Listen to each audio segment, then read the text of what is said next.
ధర్మాన్ని రక్షించడం అంటే రాజ్యాంగానికి వ్యతిరేకంగా వ్యవహరించడం కాదు. ఈ చిన్న లాజిక్ తెలియని రాఘవరెడ్డి రామరాజ్యం స్థాపన పేరుతో అరాచకాలకు పాల్పడుతున్నాడు. సనాతన ధర్మంలోనే రాజ్యాంగం అంతర్లీనమై ఉంది. పురాతన కాలంలోనే రాజ్యాలు ఒక రాజ్యాంగాన్ని ఏర్పాటు చేసుకొని అందుకు అనుగుణంగా పాలన సాగించేవి. సాక్షాత్తు రాముడు కూడా ఇదే పద్ధతిని అనుసరించాడు. ఒకప్పుడు వేదాలే మనకు రాజ్యాంగాలుగా నిలిచాయి. ధర్మాచరణకు ఇలా వారు రూపొందించుకున్న రాజ్యాంగాలే దోహదపడ్డాయి. ధర్మాన్ని తప్పకుండా ఉండేందుకు రాముడు ఎన్నో కష్టాలను ఎదుర్కొన్నారు. తండ్రికి ఇచ్చిన మాటను తప్పడం ధర్మబద్ధం కాదు. అందుకే 14 ఏళ్ల అరణ్యవాసానికి సిద్ధమయ్యాడు రాముడు. తాను రాజ్యపాలన చేసినంత కాలం నియమాలను తప్పలేదు.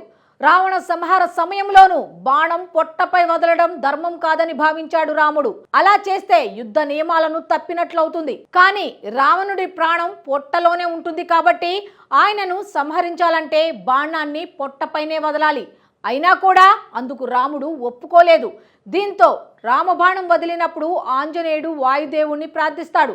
అప్పుడు వాయుదేవుడు బాణం వెళ్తున్న దిశను మార్చి పొట్టలో గుచ్చుకునేలా చేస్తాడు. అప్పుడు కానీ రావణుడు మరణించడు. ధర్మం కోసం ఎన్నో కష్టాలను ఎదుర్కొన్నాడు రాముడు. అటువంటి వ్యక్తి పేరిట సంస్థను ఏర్పాటు చేసి ధర్మానికి వ్యతిరేకంగా వ్యవహరిస్తున్న రాఘవరెడ్డి అండ్ గ్యాంగ్ పై హిందువులు, హిందూ సంఘాలు ఆగ్రహం వ్యక్తం చేస్తున్నారు. సిఎస్ రంగరాజన్ హిందూ ధర్మానికి చేస్తున్న సేవ ఎనలేనిది. ముఖ్యంగా మన దేవాలయాలను ప్రభుత్వ ఆధీనంలో నుంచి బయటకు తీసుకురావడానికి ఎంతో శ్రమిస్తున్నారు. అందుకు చట్టబద్ధంగానే పోరాటం చేస్తున్నారు.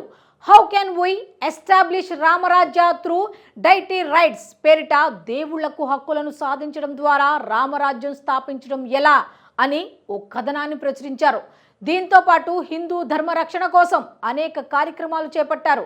ప్రజల్లో అవగాహన కల్పించారు.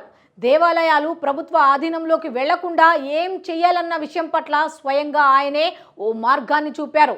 ప్రభుత్వాలు ఆలయాలను తమ ఆధీనంలోకి తీసుకోవడానికి ప్రధాన కారణం హుండీనే అని గుర్తించారు. ఆదాయం లేని ఆలయాల జోలికి ప్రభుత్వం రాదని తెలుసుకొని తన ఆలయంలో హుండీనే లేకుండా చేశారు.